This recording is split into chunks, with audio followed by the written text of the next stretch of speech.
Hi, I'm Peter J. Ray. Welcome to Adventures in History.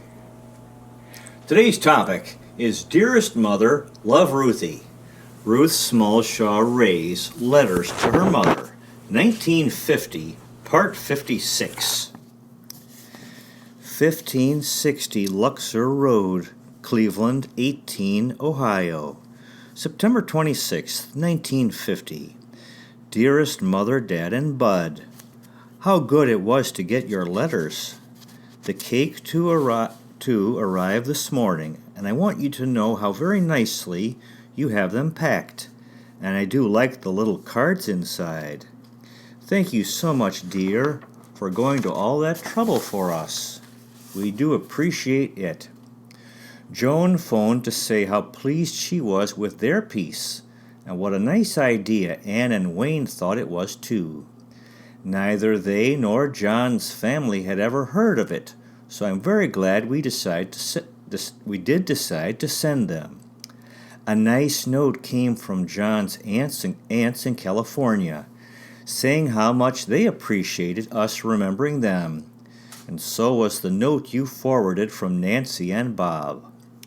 I still have 5 thank you notes to write, which I plan to do now. They've taken me longer than I had planned, but when it came to writing them, I felt that everyone had been so good to us that I ought to write more than just a few lines. John is working this morning, Saturday. He won't usually, but they are taking inventory.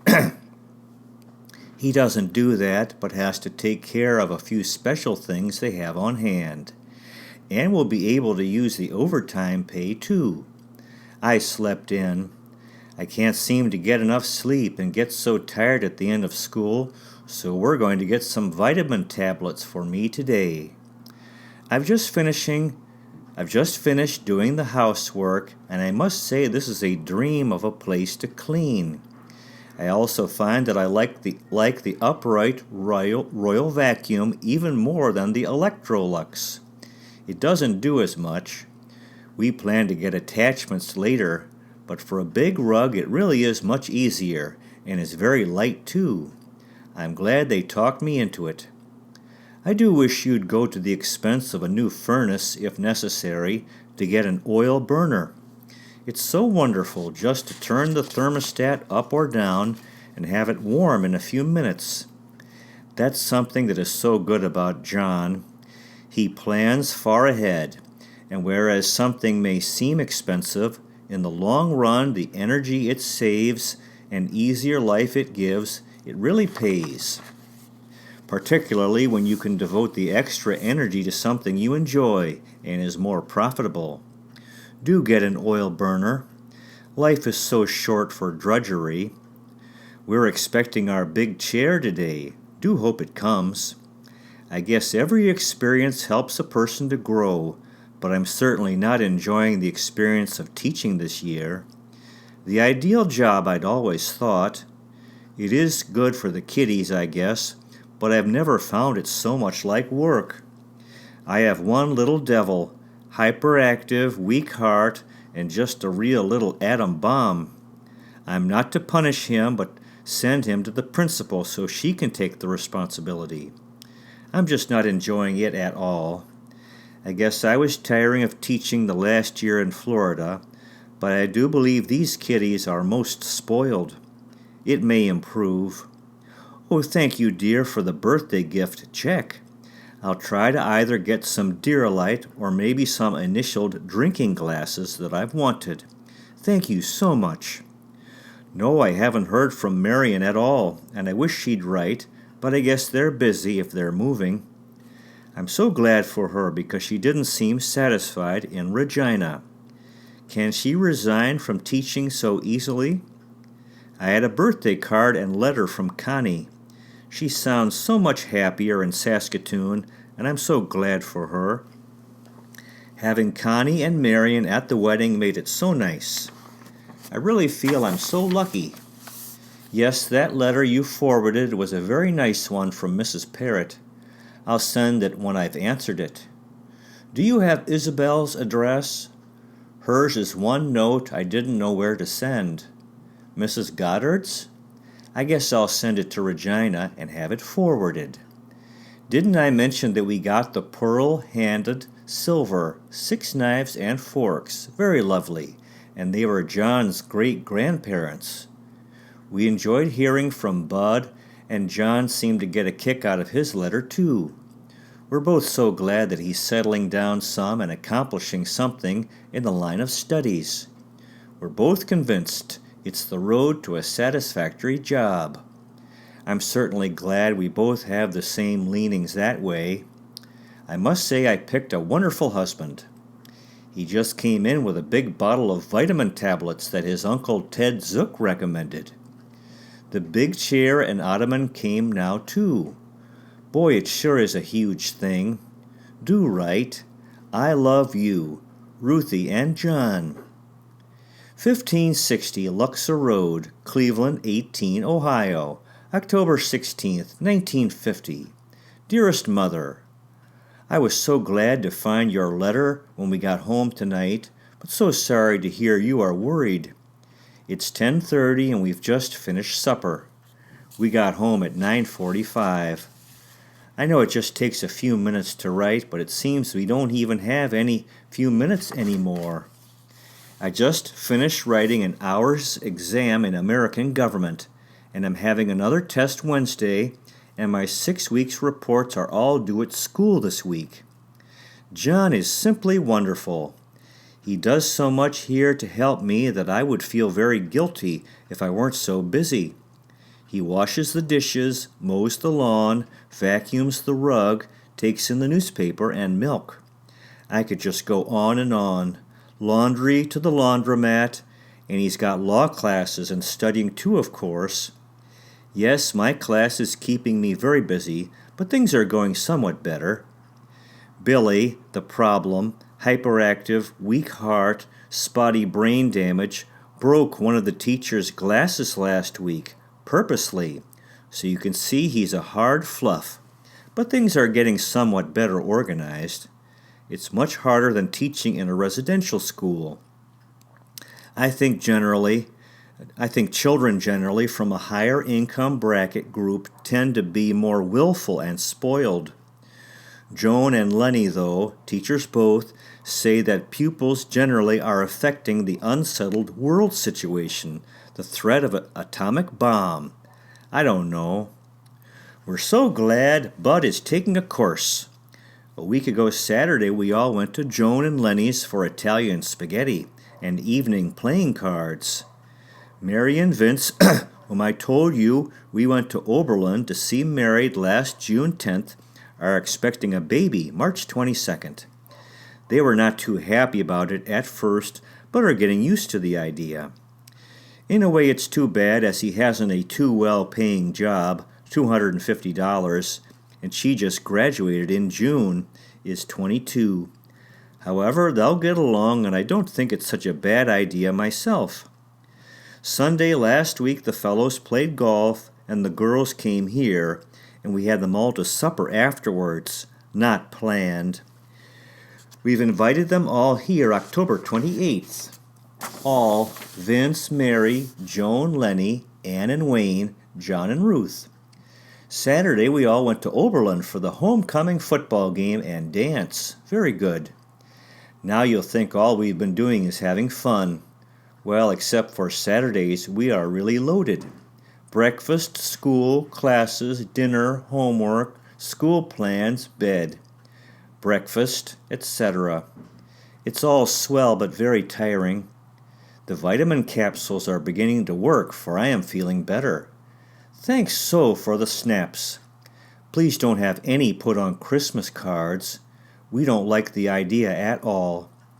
And I wish you'd only have reprints of the good one of me with Grandma and Grandpa, not with my mouth closed in a silly grin.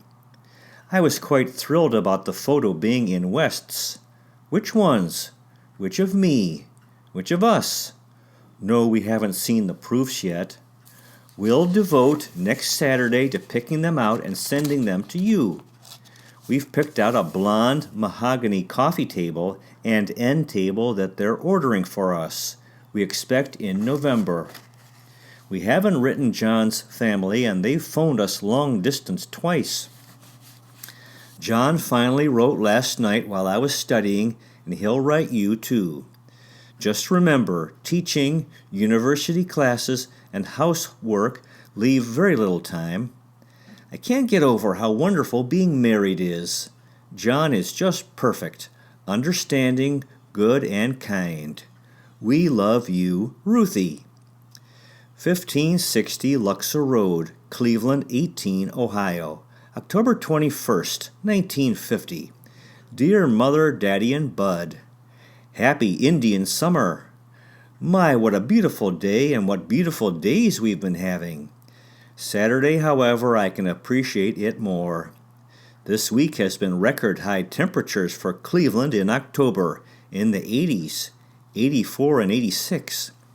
Saturday, too, is better for writing to you, I think. I hope my last letter wasn't too grim. I hardly remember what I said. Most important, I know I missed exclaiming about how wonderful it is that you're getting an oil burner. It'll be so nice for you. We do appreciate this so much, especially in the mornings when it gets so nice and warm in 3 or 4 minutes. And we'll send separately to the large proofs of the photographs with the number we want, and you can add to them for any you want. John has suggested that we burn the ones taken in the house with the wedding cake. They are awful of both of us, so hope you won't have those around. We'll send you colored ones when we can afford to have them printed after payday. There is one of the 3 generations. Today seems especially nice since we have nothing to do. John is working this morning and I've just finished the housework. Then after he studies with Wayne at law school, they're having a final exam Wednesday, I'm meeting him and we're going to choose a mirror and lamp. I mentioned that our coffee table and end table won't come until November. We're having the kids over next Saturday. Last Wednesday night, after a very blank day at school and classes 4 o'clock until 9:15 at night, when John picked me up, he said a fellow he knew at the co-op was in town with his wife. We went to the hotel and then brought them back here for tea. They're very nice. I'd met Alex before when he got his Ph.D. They're thinking of coming to Cleveland to live. She's expecting a baby in May and asked about our plans for a family. They gave us a very lovely wedding gift of violet-colored glass wine bottles and 6 tiny wine glasses. So pretty. However, the late evening in the middle of the week really tired us out. Hope you won't get the snaps on Christmas cards. Billy, my student at school, got into a temper at lunchtime and smashed his milk bottle and cut his finger. I wrote a note home suggesting it might need a stitch. His mother said within half an hour he'd pulled out the stitch. We were so glad to hear Bud is at classes. My American government course is very interesting. In social studies, we had a brief quiz on the United Nations. How would you do? 1. When is UN Day? 2. Why is it that day? 3. What year was the UN ratified? 4. Name 3 delegates from 3 countries and name the countries. Where are the headquarters? Name 2 drawbacks of the UN. Name 2 things accomplished. Name 3 subsidiary units. 3 source materials about the UN. Did Daddy get them all right? The election is nearing here. John and I don't agree on politics, but then I don't know too much about it so far. We had a newspaper clipping from John's mother. Carol's picture was on the front page of the paper with 3 other girls, cheerleaders for the high school football games. She's thinking about coming here to university next fall. Hi to everyone. Have the Sterlings moved yet? Hope you have a very happy birthday, dear. Love, Ruth and John. 1560 Luxor Road, East Cleveland, Ohio, November 3rd, 1950. Dear Mother, Daddy, and Bud. Hi, you all. It's always so nice to find your letters in the mailbox and next to impossible to answer them. But as long as you understand, we'll try to get into a routine again. It's been another big week. Saturday we didn't have the kids for dinner, but just the evening. However, I had Ritz crackers with cheese, potato chips, pickles, olives, and John brought cider and donuts and pumpkin pies, which we had with whipped cream and coffee. Oh yes, and Vienna sausages wrapped in bacon, and olives wrapped in bacon, and broiled, and cheese squares broiled. It was lots of fun, and Anne and I both decided to have babies next year.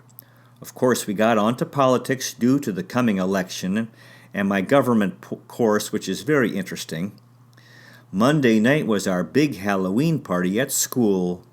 I went as a black cat with a black blouse, John's tuxedo, black pants and socks, black shoes and gloves, and a coat hanger padded, and a black scarf for my tail, plus my black velvet beanie and big bow to make ears and black mask. The kids were so tickled, and John thought I made a cute black cat and wished he could get a picture of me. Said you'd like to see me. I ached for days after, since I had charge of a ring toss game, 3 rings for a nickel, and the way kids throw away money. I was continually picking up and down. About 1,700 kids there, so busy. Vince and Mary came out to help as John was at law school. Wednesday night I had my other midterm exam. Neither John nor I know our other results yet. John has a tough course now, evidence. We've had unusually hot weather too. 84 degrees on Halloween, but today rainy and cold. Our gas bill is up though, $4.50, but we use a gas oven too. Really proud of you being offered the SS superintendent job. A big job though. Teaching this year is really work. I wish I could enjoy it like I did at age 19. We are apartment hunting. Dr. Alex and Vera phoned us long distance from New York. They're moving here on the 27th and want us to find them a place if possible. I'll write again. Take care of yourselves. Lots of love, Ruth and John. 1560 Luxor Road, East Cleveland, 18, Ohio, November 10th, 1950. Dearest Mother, Daddy, and Bud. Hi, dear family. I guess I'm reaping my just reward for not writing to you more regularly, for here I've been looking all week for a letter and realize I just don't deserve any. But we wonder how you are. It's hard to believe it's too late in the year. The way the days fly by is terrific. After so many beautiful days, it's now dull, and we even had snowflakes today, which sent the kiddies into ecstasies. And they all wanted to draw snowmen, Santas, and Christmas trees. They're playing Christmas music and selling decorations in the stores, but I wish they'd wait until Thanksgiving was over. Being married has been so much nicer than I ever imagined it could be. Of course, I suppose that's natural so early in the game, but John certainly is a wonderful person. He has a cold and sore throat now, which he's deluging with cold pills and vitamin pills. Before I forget, cold pills. While I was trying to get rid of my cough before the wedding, I went into the drugstore in Regina on 5th Avenue, near home, and got some antihistamine, Krypton tablets. Small size, 29 cents or 39 cents. They could have the rest of them back since they did me no good. However, as I recall, I didn't have any money, so the girl let me charge them, or else she didn't know the exact price, so I said I'd pay the next day, and never did pay. If you're ever in, you might pay for them for me if you don't mind. Krypton, small size. Anyway, it'll be off my conscience. We're just as busy as ever. In a way, it's too bad because we don't have any time we can call our own, or just even to relax. Wednesday was quite a day. Even John's boss said, the poor kid, when John told him my schedule. In the afternoon at school, I had 3 men from the center observing my classes. They're in training. The kids are quite a gang anyway, but with visitors, wow. Well, I'll confess they weren't too bad, but I'm not looking forward to next Wednesday when they come again. As they left, they said, "See that happy smile on her face as she says goodbye to her pupils? That's 'cause they're leaving." I guess I'm getting old. I used to love every day with the kiddies way back when. Well, after a day like that at school, I had my social studies class at 4:30 downtown, and then my American government until 9:15, or at least until 9 o'clock. I left a little early, and John picked me up and drove me to the college club, where the parents were entertaining the teachers of Superior School. It had started at 8 o'clock, and until 10:30, we suffered through playing number games and 20 questions. It was nice of them to entertain us, and it's fine for people with not much to do, but after a day like I'd had and no time for supper, calling out numbers and changing places was not my idea of a good time. The sandwiches were good anyway. November 11th, 1950. We were so thrilled. John got a 97 in his last exam. Wasn't that terrific? I got an A- in my midterm exam, American Government course. Only 3 A's in a class of about 50, and mostly fellows. However, I only got a B in my social studies midterm exam. He deducted for my writing, said my T's crossed are not good for a teacher who should set a writing example, and showed the class how my paper looked. He also deducted for not having the initials of the men who wrote the textbooks. What a guy! And he's young, too. I finally got a letter away to John's mother and sister Carol after nearly 3 months married, and his mom phoned just after we'd posted them. We're going down to Marion, Ohio for Thanksgiving on the 23rd. That will be nice. It's so cute. John has been telling me there's money available for Christmas presents, and for me to pick out yours, my family, now, because you'll be getting rushed and feel so badly if you mail them late. Tomorrow night we're going to John's boss's home for dinner. Glad to hear Bud's going to church. We have been every Sunday since we've been back. Write soon. We love you, John and Ruth. To be continued. Well, that concludes today's presentation. You might consider checking out our website, Adventures in History with Peter J. Ray, at peterjray.com. So far, we've made 563 history videos in 7 areas: world history, American history, book reviews, poetic tours, Cleveland baseball, family history, and autobiography. Good luck to you with your efforts in family history if this interests you, finding, preserving, and sharing old letters, diaries, and photographs, and interviewing elderly relatives while they're alive. You also might consider checking out our podcast, Adventures in History, which you can listen to on Spotify, Breaker, Google Podcasts, and Radio Public. Thank you so much for watching. I really appreciate it. God bless you. Take care, and I'll see you next time.